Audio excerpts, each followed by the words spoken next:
Hello दोस्तों, एक बार फिर स्वागत है हमारे यूट्यूब चैनल पर। आज हम राजनीतिक विज्ञान का अगला कड़ी लेकर आए हैं, यानी साइमन आयोग के बाद हम देखेंगे आज 1935 का भारत शासन अधिनियम। इससे पहले की चर्चा यानी भारत शासन अधिनियम 1919 की चर्चा हम कर चुके हैं। तो 1935 के अधिनियम पारित होने से पहले जो 1919 का जो अधिनियम पारित किया गया था, उसके तहत जो भी व्यवस्था की गई थी, व्यवस्था के तहत क्या किया गया कि उस समय जो कांग्रेस थी, उस व्यवस्था में भाग लेने वाले जितना भी व्यक्ति थे उसको साम्राज्यवादी कहा गया। और साम्राज्यवादी जो संगठन बनाया गया था वो चित्तरंजन दास के नेतृत्व में बनाया गया था। उसके बाद दूसरा जो गुट बना था उस समय, उसको नो चेंजर कहा गया था, जो महात्मा गांधी के नेतृत्व में बना था। तो नो चेंजर का ग्रुप बहुत बड़ा था। तो उस समय कुछ शासन में भागीदारी भी लिया, और गांधी जी जैसे, पंडित जवाहरलाल नेहरू जैसे नेता जो थे वो इसका विरोध भी किया। भाग लेने वाला का कथन यही था कि हम उसमें भाग लेकर क्या करें कि उसके जितना भी शासन के अंतर्गत जितना भी योजना लाया जाएगा उसमें हम रोड़ा अटकाएं, जो उसमें भाग लेना चाहते थे साम्राज्य में। उसके बाद जो भी नो चेंजर का भाग था उनका कहना था कि इसमें असहयोग करना जरूरी है, क्योंकि 1919 के अधिनियम के बाद आप देखेंगे ऐतिहासिक पृष्ठभूमि के रूप में हम आज पढ़ने वाले हैं क्या, भारत शासन अधिनियम।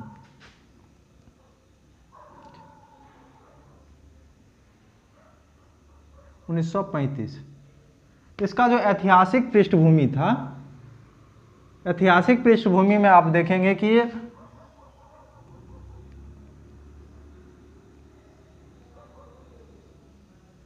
सबसे पहले तो हो गया आपको असहयोग आंदोलन।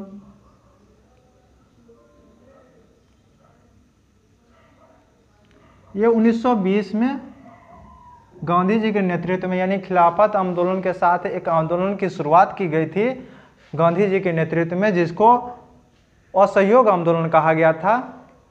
दुर्भाग्यवश जिस दिन इस आंदोलन की शुरुआत की गई थी यानी 1 अगस्त 1920 को, उसी दिन भारत के जो गरम दल की नेता जैसे माना जाता है बाल गंगाधर तिलक को, वो उसी दिन उनका देहांत हो गया था। और देहांत होने के समय ही ये क्या कह सकते हैं कि जिस दिन शुरुआत हो रहा था उसी दिन बाल गंगाधर तिलक का देहांत हो गया था।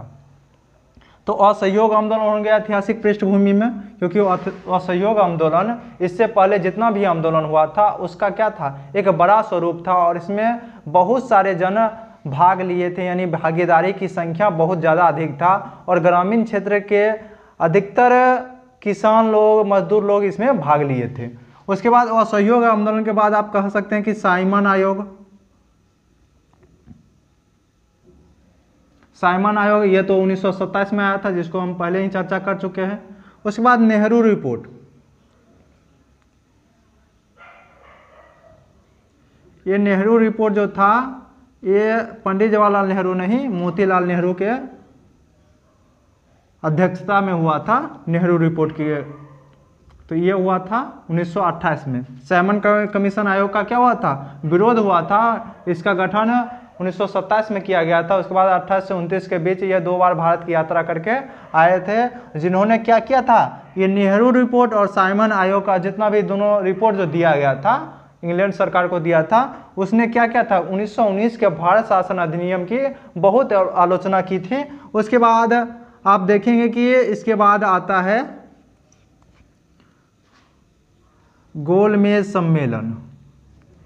गोलमेज सम्मेलन कब हुआ था, ये देखेंगे आप, नवंबर 1930 से दिसंबर 1932 तक 3 गोलमेज सम्मेलन का आयोजन किया गया था लंदन में। और इसमें भीमराव अंबेडकर तीनों गोलमेज सम्मेलन में भाग लिए थे। गांधी जी एक गोलमेज सम्मेलन में भाग लिए थे। तो गोलमेज सम्मेलन ऐसे राउंड टेबल, इसका इंग्लिश होता है राउंड टेबल कॉन्फ्रेंस में भाग लिए थे। उसके बाद इसमें जो भी घोषणा होनी थी उसी को 1935 के शासन अधिनियम में लागू करना था। उसके बाद एक आता है मैकडोनाल्ड।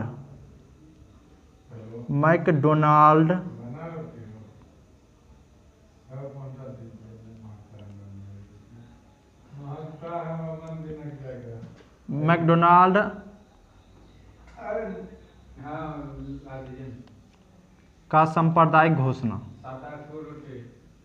साप्ताहिक घोषणा, ये 1932 में लागू हुआ था।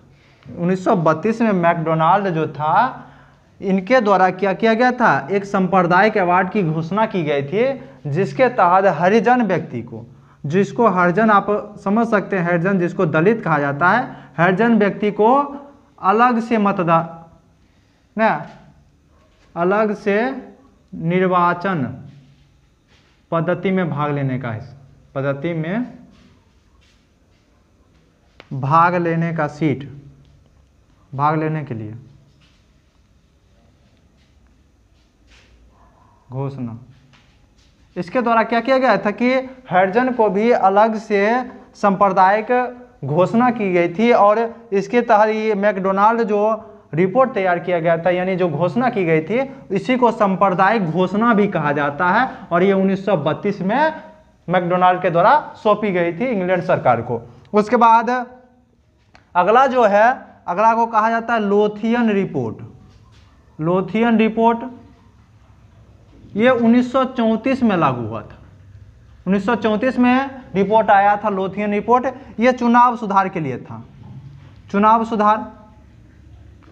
सुधार तथा प्रांत में स्वायत्तता, माने प्रांत के लिए अलग से विषय दे दिया जाए ताकि वो अपना स्वयं शासन कर सके। इसके आगे हम जानते हैं कि ऐतिहासिक पृष्ठभूमि के बाद इसका जो मुख्य बिंदु जो है उसको हम देखते हैं। तो मुख्य बिंदु देखने के लिए हम इसको पहले साफ कर लेते हैं, उसके बाद हम देखते हैं इसका मुख्य बिंदु क्या था। तो चलिए देखते हैं हम 1935 के अधिनियम के मुख्य प्रावधान क्या क्या थे। प्रावधान, तो सबसे पहले क्या किया गया कि इसके तहत सर्वप्रथम संघीय शासन प्रणाली की शुरुआत की गई। यानी सर्वप्रथम की जगह पहली बार लिखना भी ज़्यादा उचित होगा। पहली बार संघीय शासन प्रणाली की शुरुआत।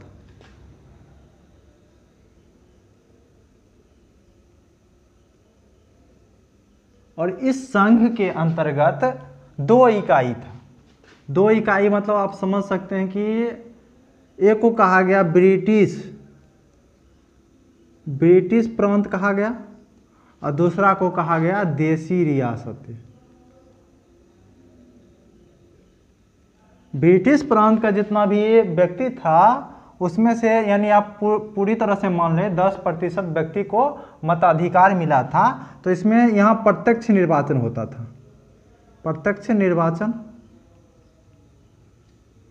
उसके बाद यहाँ कह सकते हैं कि मनोनयन के आधार पर,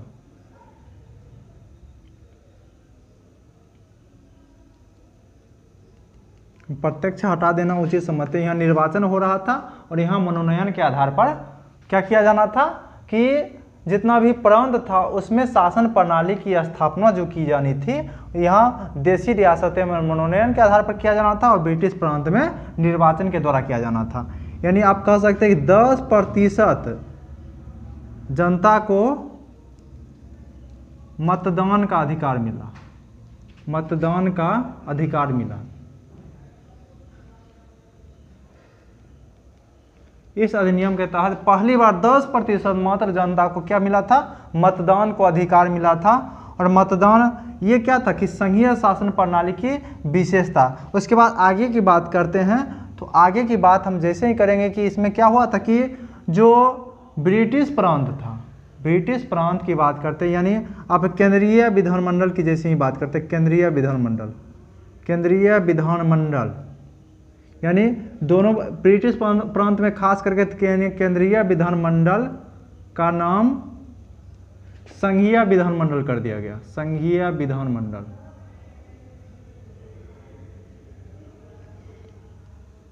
कर दिया गया। यानी जैसे एक फिगर हम बराबर बनाते रहते हैं, ये फिगर बना लिए। उसके बाद एक इसको कहा गया संघीय विधानमंडल,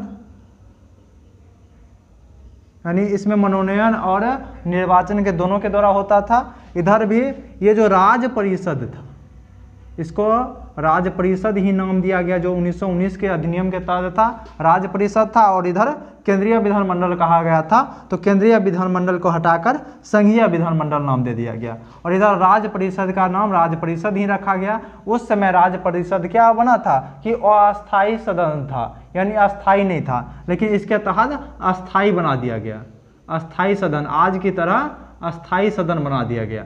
ये अस्थायी सदन हो गया था, और 9 वर्ष में 9 वर्ष का इसका कार्यकाल था, यानी आप कार्यकाल लिख सकते हैं, कार्यकाल 9 वर्ष का था। और क्या था कि प्रत्येक 3 वर्ष में 1/3 सदस्य की नियुक्ति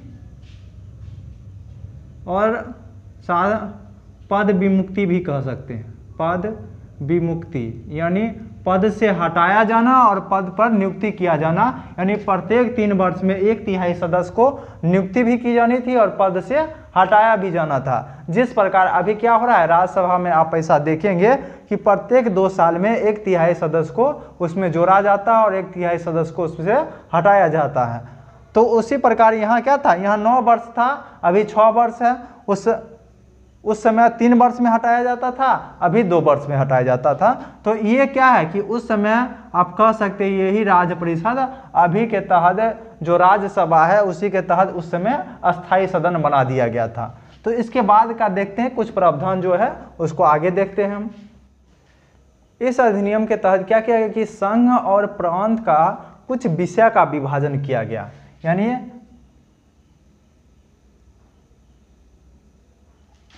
देख सकते हैं संघ और प्रांत में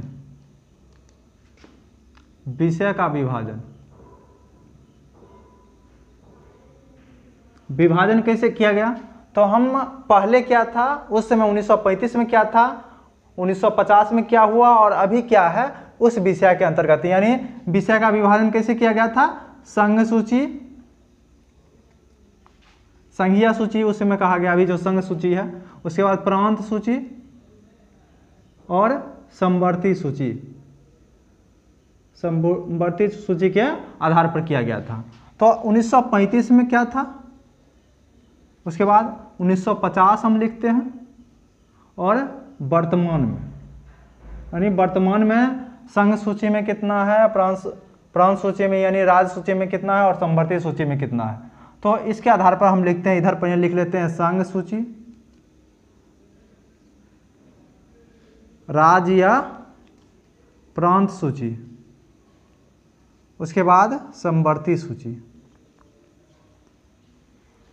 तो उस समय जो 1935 का अधिनियम जिस समय पारित हुआ था उस समय संघ सूची में 59 यानी 59 सूची यानी विषय का सूची उसमें निर्धारित किया गया था, यानी 59 विषय पर क्या कर सकता है, संघ कानून बना सकता है। उसके बाद प्रांत सूची की बात किया जाए तो प्रांत सूची में 54 विषय थे और समवर्ती सूची में 36 विषय थे। तो यानी 54 विषय पर प्रांत क्या करेगा कि कानून बनाएगा और समवर्ती सूची में दोनों कानून बनाएगा। और अवशिष्ट शक्ति लिख सकते हैं, अवशिष्ट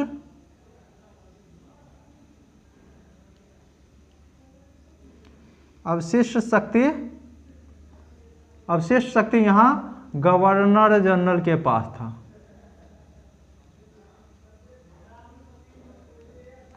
उसके बाद 1950 में हम देखते हैं तो 1950 में ये जो था ये वाला 97 हो गया था, यानी संघ सूची में 97 विषय थे।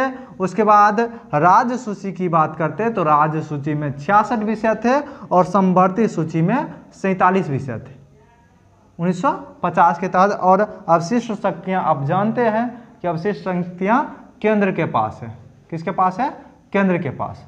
उसके बाद वर्तमान की बात करते हैं तो संघ सूची में 3 विषय बढ़ गए हैं, यानी 100 हो गया है। उसके बाद प्रांत सूची यानी राज्य सूची में 5 विषय घट गए हैं और 5 विषय घट के 61 विषय हो गए हैं और समवर्ती सूची में 5 विषय बढ़ गए हैं और 5 विषय बढ़ने के बाद 52 हो गए और अवशिष्ट शक्तियाँ अभी भी केंद्र के पास हैं। तो ये था उस समय समवर्ती सूची प्रांत सूची का विभाजन आप हमें आशा है कि ये विभाजन आप समझ गए होंगे। इसको साफ करने के बाद अगला प्रावधान हम देखते हैं। इस अधिनियम के तहत क्या किया गया, प्रांत में जो द्वैध शासन था यानी डायरकी सिस्टम जो 1919 में लागू किया गया था, उसको हटाकर प्रांत में स्वायत्तता स्थापित की गई थी। प्रांतीय स्वायत्तता यानी डायरकी सिस्टम को हटाया गया था। आप लिख सकते हैं डायरकी यानी इस सिस्टम को हटा दिया गया था। उसके बाद क्या किया गया था कि इस सिस्टम के तहत क्या किया गया था कि संघीय न्यायालय की स्थापना, संघीय न्यायालय की स्थापना कब किया गया था? संघीय न्यायालय की स्थापना 1937 में किया गया था इसी प्रावधान के तहत। यानी अभी जिसको हम सुप्रीम कोर्ट करते हैं, जिसको संघीय न्यायालय कहा जाता है, और संघीय न्यायालय इसको इंग्लिश में कहा गया था फेडरल कोर्ट कहा गया था। और इसके विरुद्ध अपील कहाँ की जानी थी? अपील प्रीवी काउंसिल में। इसके विरुद्ध अब आपको अपील अगर करनी हुई थी तो प्रीवी काउंसिल, जो इंग्लैंड में प्रीवी काउंसिल था, उसमें जाकर इसके विरुद्ध आप अपील कर सकते हैं। क्योंकि इंग्लैंड में इधर ही 2010 में क्या हुआ था कि फेडरल कोर्ट की स्थापना यानी सुप्रीम कोर्ट की स्थापना वहाँ की गई थी। तो सुप्रीम कोर्ट उस समय भी नहीं था, अभी वो 2010 में जाकर वहाँ सुप्रीम कोर्ट की स्थापना हुई है। उसके बाद क्या किया गया था कि 1937 में इसी अधिनियम के तहत बर्मा को अलग कर दिया गया था। बर्मा जिसको अभी म्यांमार कहा जाता है, म्यांमार जो इसको कहा जाता है, को भारत से अलग किया गया, भारत से अलग कर दिया गया। आज वो रहता तो भारत के साथ ही ये भी रहता, बर्मा भी शामिल रहता इसमें। उसके बाद इसी के तहत क्या किया गया था कि मुद्रा और साख नियंत्रण के लिए भारतीय रिजर्व बैंक की स्थापना।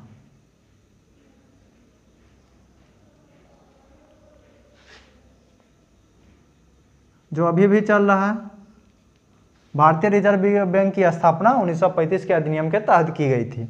उसके बाद क्या किया कि प्रांत में, यानी आप लिख सकते हैं कि प्रांतीय विधानमंडल का विस्तार। इसमें क्या किया गया था कि 11 प्रांत में से 6 प्रांत में द्वैध शासन, एक प्रकार के कह सकते हैं कि द्विसदनीय व्यवस्था की स्थापना की गई। द्विसदनीय व्यवस्था, जिस प्रकार केंद्र में द्विसदनीय व्यवस्था था, उसी प्रकार प्रांत में भी द्विसदनीय व्यवस्था की गई थी। और द्विसदनीय व्यवस्था कहाँ की गई थी? तो इसमें 3 बी था। 3 बी में कौन कौन आता है? बम्बई हो गया, बिहार हो गया, बंगाल हो गया, 3 बी हो गया। उसके बाद हो गया संयुक्त प्रांत, जिसको अभी उत्तर प्रदेश कहा जाता है, उस समय हिमाचल प्रदेश भी उसमें शामिल था, उत्तराखंड उसमें शामिल था। संयुक्त प्रांत हो गया। उसके बाद मद्रास हो गया, मद्रास के बाद और अगला प्रांत हो गया असम। तो यानी इस 6 प्रांत में क्या की गई थी? द्विसदनीय व्यवस्था स्थापित की गई थी। और द्विसदनीय व्यवस्था के तहत ही इसका क्या किया गया था? इसका विधानसभा यानी विधानमंडल का निर्माण किया गया था। अभी भी प्राय इस राज्य में आप देखेंगे कि बम्बई का नाम तो अभी बदल चुका है, बिहार अभी भी है, बंगाल अभी भी है, संयुक्त प्रांत यानी उत्तर प्रदेश हो गया, मद्रास जो तमिलनाडु का भाग है, उसके बाद तमिलनाडु जो बना था। उसके बाद असम की बात करते तो असम का भी बहुत सारा विभाजन हुआ था, जिसको उत्तर पूर्वी राज्य जितना भी देखे हैं वो सभी असम से ही टूटकर बने हैं। तो इस सब में द्विसदनीय व्यवस्था की गई थी। और कुछ प्रावधान है उसको भी हम देख लेते हैं। इसमें क्या किया गया था कि दलित हो गया, उसके बाद महिला हो गया और मजदूर, के लिए अलग से निर्वाचन की व्यवस्था।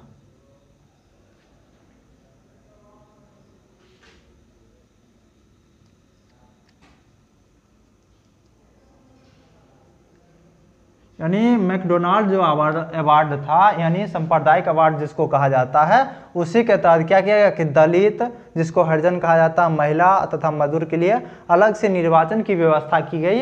यानी मुस्लिम लीग के जैसा नहीं, यानी उस समय जो मुस्लिम लीग को मिला था कि आप क्या करेंगे कि अलग से, यानी जो मतदाता होगा और मतदाता यानी मुस्लिम कैंडिडेट भी होगा और मुस्लिम मतदाता भी होगा, उस प्रकार की व्यवस्था नहीं की। एक प्रकार की कह सकते हैं कि आरक्षण जो अभी वर्तमान में भी चल रहा है। मजदूर की छोड़ की बात करते हैं तो दलित और महिला का आरक्षण अभी वर्तमान में भी चल रहा है।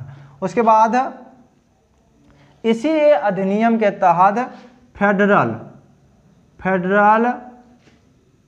लोक सेवा आयोग की स्थापना। फेडरल लोक सेवा आयोग हो गया, ये हो गया केंद्र के लिए। उसके बाद प्रांत लोक सेवा आयोग, जिसके तहत अभी राज्य सेवा लोक सेवा आयोग चल रहा है, लोक सेवा आयोग, ये हो गया प्रांत के लिए। उसके बाद 2 या 2 से अधिक प्रांत के लिए कह सकते हैं कि संयुक्त लोक सेवा आयोग अभी भी चल रहा है। ज्वाइंट कमीशन की जो होती है ना, ज्वाइंट कमीशन पब्लिक सर्विस जो होता है, उसी के तहत होता है अभी भी लोक सेवा आयोग। ये क्या किया गया था कि उस समय फेडरल लोक सेवा आयोग की स्थापना, प्रांतीय लोक सेवा की आयोग की स्थापना प्रांत के लिए किया गया था, और 2 या 2 से अधिक प्रांत के लिए संयुक्त लोक सेवा आयोग की स्थापना की गई थी, जो वर्तमान में भी चल रहा है। यही सब प्रावधान है जो वर्तमान में चल रहा है। अब यह जो अधिनियम लागू किया गया था, इस अधिनियम को 1935 में बना था। उसके बाद जुलाई 1936 में यह प्रावधान लागू हुआ था, और इसके तहत 1937 में चुनाव था। 1937 में इसका चुनाव हुआ था, और चुनाव में क्या हुआ था कि 5 प्रांत में कांग्रेस की जीत। उसके बाद आप कह सकते हैं कि 5 प्रांत हो गया। उसके बाद उत्तर पश्चिम सीमा प्रांत हो गया। उसके बाद असम हो गया। इसमें क्या होता कि ये कांग्रेस की मिलीजुली सरकार बनी थी। उसके बाद की बात किया जाए तो सिंध जो था, सिंध में मुस्लिम लीग जीता था। मुस्लिम लीग जीता था। उसके बाद पंजाब की बात करते हैं, अपने बंगाल की बात कर लेते हैं। बंगाल में जीता था कृषक प्रजा पार्टी। और एक जगह और बच जाता है, जो पंजाब क्षेत्र था, पंजाब में यूनियनिस्ट पार्टी का विजय हुआ था। यानी 5 प्रांत में तो बहुमत मिल गया, कांग्रेस को मिल गया।